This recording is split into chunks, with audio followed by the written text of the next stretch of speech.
man, you are going to Kona this year. I know. Very impressive. First of all, tell me, how did Puerto Rico go? I know you did half Ironman there, so how was that? It was good, you know, first triathlon in 5 years. Congratulations. So that was good. Swim went well. I was first out of the water, then had a couple of issues on the bike, and but had a solid bike. About, I think I was 5th or 4th out of the bike.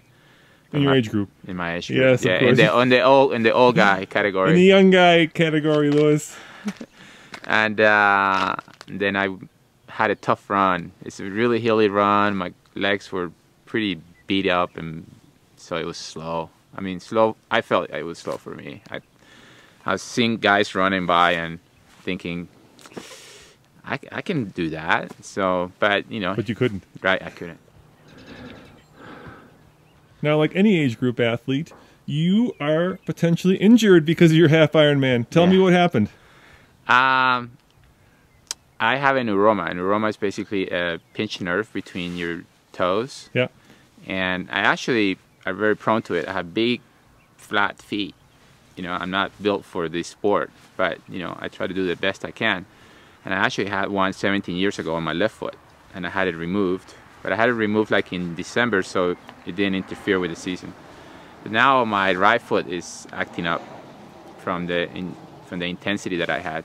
And but we're making the decision with the doctor of not taking it out and doing things in order to try to see if we can make it to the start line in Kona. So it's going to be challenging to do all that volume and keep it healthy. It's going to be, I might not make it. You might not make it. It's possible.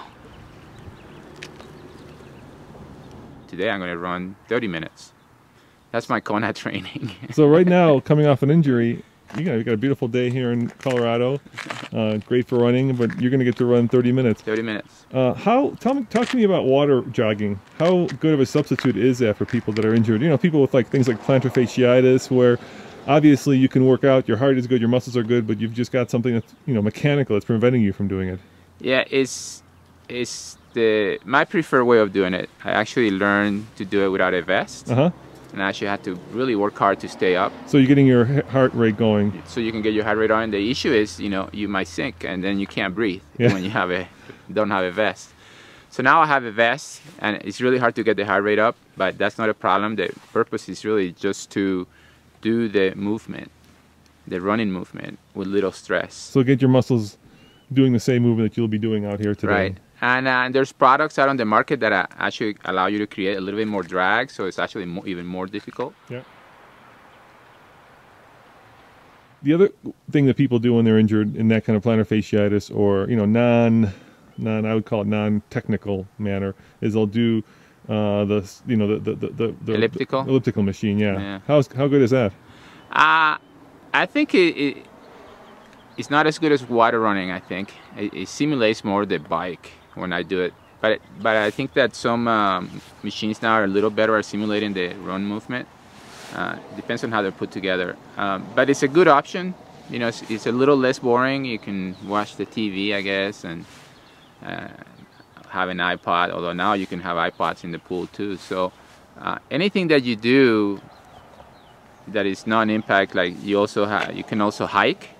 It's a very good option that people actually don't like. But hiking uphill actually simulates you running because of the angles that are created. It's crazy. I'm sitting here watching the snow melt. It just seems like such a long time away for Kona, you know, where there's sun and surf. Yeah. What has you most excited about doing Kona? You've done it before, but you know, I think this year you're turning 50.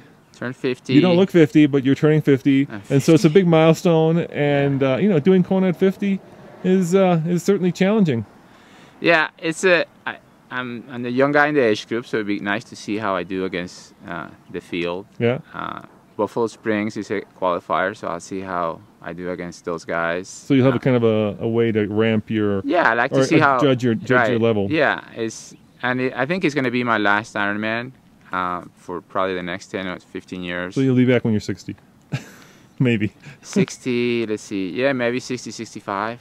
I hope I can make it. I mean, I did it for San Juan, and a couple of times I thought I wasn't going to make it.